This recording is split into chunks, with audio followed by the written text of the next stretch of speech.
बहुत ही सुंदर और गुच्छों में फ्लावरिंग करने वाला प्लांट्स का स्थिति अभी कितना डल सा हो गया है। Hello friends, welcome back to my YouTube channel Sinha's garden and blogs. तो फ्रेंड्स, कैसे हैं आप सभी लोग? आई होप कि आप सभी लोग ठीक ही होंगे।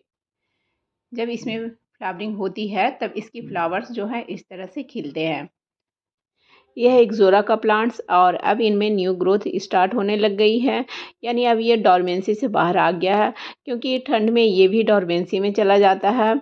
और समर सीजन में भर भर कर फ्लावरिंग देने वाला ये प्लांट्स है।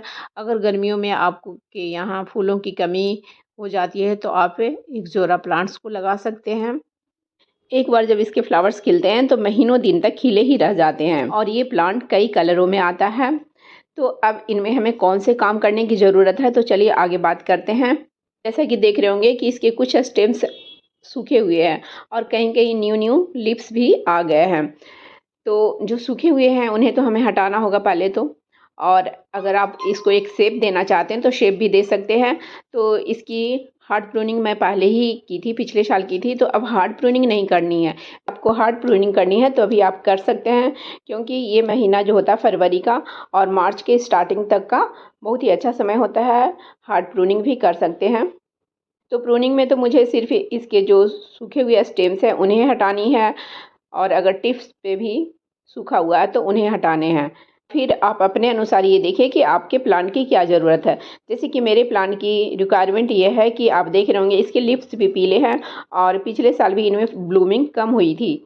तो मुझे ये लग रहा है कि ये प्लांट जो है सिग्नल दे रहा है कि मुझे अब और बड़ा पॉट दो। और इसके लिप्स के जो कलर है वो भी येलो पे आ गए हैं। तो इसका मतलब ये है कि इसमें माइक्रो न्यूट्रिएंट्स की बहुत ही कमी है और हमें कुछ ऐसा फर्टिलाइज़र डालना होगा। कोई भी परमानेंट प्लांट जो पॉट में लगे रहते हैं तो उनके रूट्स जो हैं वो बॉन्ड हो जाते हैं। तो वही इसमें भी हुआ, क्योंकि 3 साल से लगा हुआ है। इस प्लांट को मैं निकालती हूँ और फिर चेक करती हूँ कि इसके रूट बॉन्ड तो नहीं हो गए हैं। और ऐसे भी मुझे इसको दूसरा पॉट देना भी है, थोड़ा बड़ा इसे देना है। तो पहले तो प्रूनिंग कर लेते हैं। आपको जैसे प्रूनिंग करनी है वैसे प्रूनिंग कर लें, लेकिन जो सूखी हुई है स्टेम्स उन्हें तो ज़रूर हटा दें। टिप्स पे हल्का सा भी सूखा हुआ है तो उसे भी हटा दें। जो ब्रांचेज लैगी से हो गए हैं उन्हें हटा दें। तो फिर उसमें 3-4 ब्रांचेज निकलेंगे। तो इससे आपका प्लांट भी बुशी होगा और देखने में भी सुंदर लगेगा और इसमें ब्लूमिंग भी अधिक होगी। प्लांट को मैं निकालूंगी और ये देखिए इस प्लांट में रेन लिली भी लगे हुए हैं। मैं लगाई नहीं हूँ, खुद से रेन लिली के सीड्स इसमें गिरे हैं और ये हो गया है। तो इसे भी निकालना है मुझे। और ये पॉट भी देखिए थोड़ा फट भी गया है। और इसी पॉट में एक बटर कप का भी प्लांट उगा हुआ है। खुद से इसके सीड्स गिरते हैं और इसमें उग जाते हैं। और यहाँ पे देख रहे होंगे कि ये स्टेम्स ऊपर से बिल्कुल से सूखी हुई है, तो इसको हटा लेते हैं। आप नीचे से हटाना चाहते हैं तो थोड़ी नीचे से भी हटा सकते हैं। और टिप्स के ऊपर जहाँ भी कहीं आपको सूखी हुई नज़र आया तो वहाँ पे भी आप प्रून कर लें हल्की हल्की। अगर आपको हार्ड प्रूनिंग करनी हो तो आप हार्ड प्रून कर लें।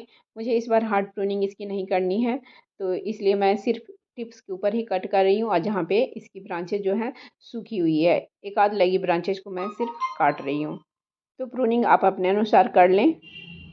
और ये बटर कप के प्लांट को भी कट कर हटा देती हूँ। तो पहले तो पॉट चुन लें कि किस पॉट में आपको लगाने हैं। तो ये देखिए इस पॉट में मैं इसको फिर लगाऊंगी। जिस पॉट में ये प्लांट लगा हुआ है उससे ये बड़ा पॉट है। अब हम प्लांट को बाहर निकाल लेते हैं और उसके बाद चेक करते हैं इसके रूट्स कैसे बने हुए हैं। चलिए इसको बाहर निकाल लेते हैं। इस तरह से हल्का हल्का चारों तरफ से मैं छुड़ा ली हूँ और उसके बाद निकालने पे तुरंत निकल गया। ये देखिए इस तरह से इसके रूट्स नीचे आए हुए हैं। तो रूट बाउंड तो हो ही चुके हैं। इसकी मिट्टी को इस तरह से धीरे धीरे हटाएंगे, बहुत ज़्यादा डिस्टर्ब नहीं करेंगे।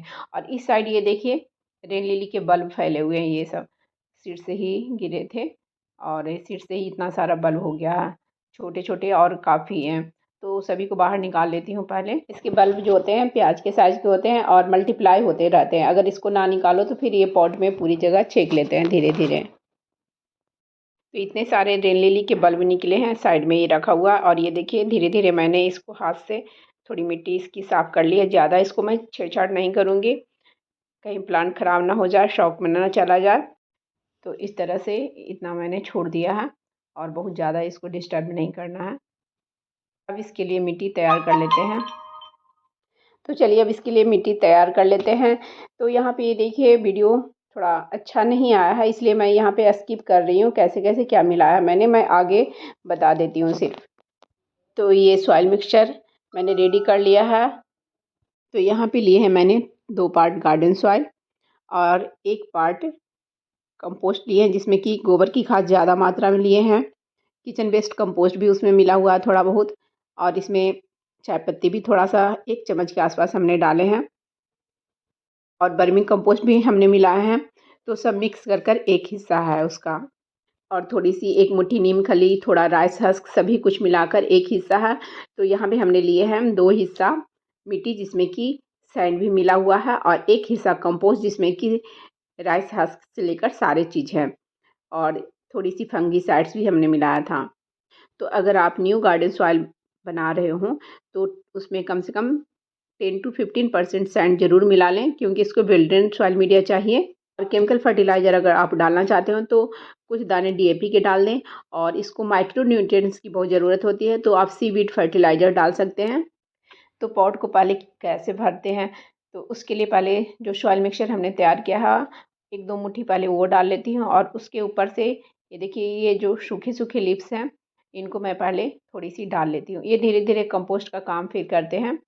ये पूरी तरह से सूखी हुई है, तो इसको डालने से फंगस नहीं लगेगा प्लांट में, तो इसको डाल सकते हैं। सूखी हुई लीव्स वगैरह डालें नीचे में, तो इससे बाद में धीरे धीरे ये डिकम्पोज हो जाता है, और फिर ये कंपोस्ट का काम करता है।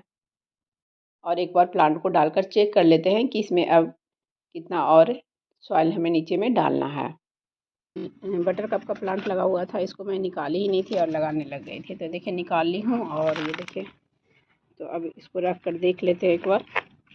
तो ये सही है, इतना तक आ रहा। थोड़ी सी और सॉइल अंदर भर सकते हैं, थोड़ी सी भर लेते हैं। ये देखिए,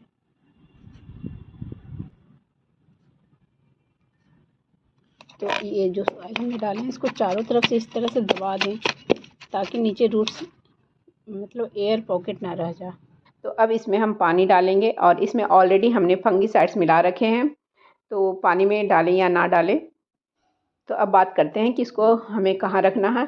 तो अभी तो हमने इसकी रिपोर्टिंग की है, तो 1 सप्ताह तक इसको हम छाया में ही रखेंगे, जब तक कि इनमें न्यू ग्रोथ स्टार्ट ना हो जाए। और ग्रोथ स्टार्ट होने के बाद पहले धीरे धीरे धूप में रखेंगे, उसके बाद इसको देंगे फुल सनलाइट। इस प्लांट को फुल सनलाइट में आप रखेंगे तो फिर इसमें अच्छी ब्लूमिंग होगी। जब इनमें बर्ड्स बनने लग जाएंगे तब इसको आप धीरे धीरे सेमी सेड प्लेस में रखेंगे, जहाँ पे आधी धूप आधी छाया हो। मतलब कि फ्रेंड्स, अगर आपको एक जोरा की रिपोर्टिंग नहीं करनी हो तो फिर उसकी गुड़ाई करें, और उनमें कंपोस्ट वगैरह डालें, जिसमें कि गोबर की खाद ज़रूर डालें, डीएपी दाने, सीवीड्स फर्टिलाइज़र डाल सकते हैं, और सरसों की खली का लिक्विड फर्टिलाइज़र बनाकर भी आप डाल सकते हैं।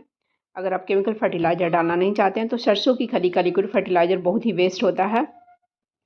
और एक जोरा से आप भी अगर अच्छी फ्लावरिंग लेना चाहते हो तो इस तरह से आप भी करेंगे तो आपके भी प्लांट में बहुत ही अच्छी फ्लावरिंग होगी। तो फ्रेंड्स, मेरी वीडियो इन्फॉर्मेशन अगर अच्छी लगी हो तो प्लीज़ मेरी वीडियो को लाइक करें, शेयर करें एंड कमेंट्स करें। और मेरे चैनल में जो पहली बार आए हों तो प्लीज़ मेरे चैनल को पहले सब्सक्राइब कर लें, बेल आइकन्स को भी प्रेस कर दें, ताकि जब भी मैं अपनी न्यू वीडियो डालूँ तो उसकी नोटिफिकेशन आपको समय से मिल जाए। Bye bye friends, thanks for watching.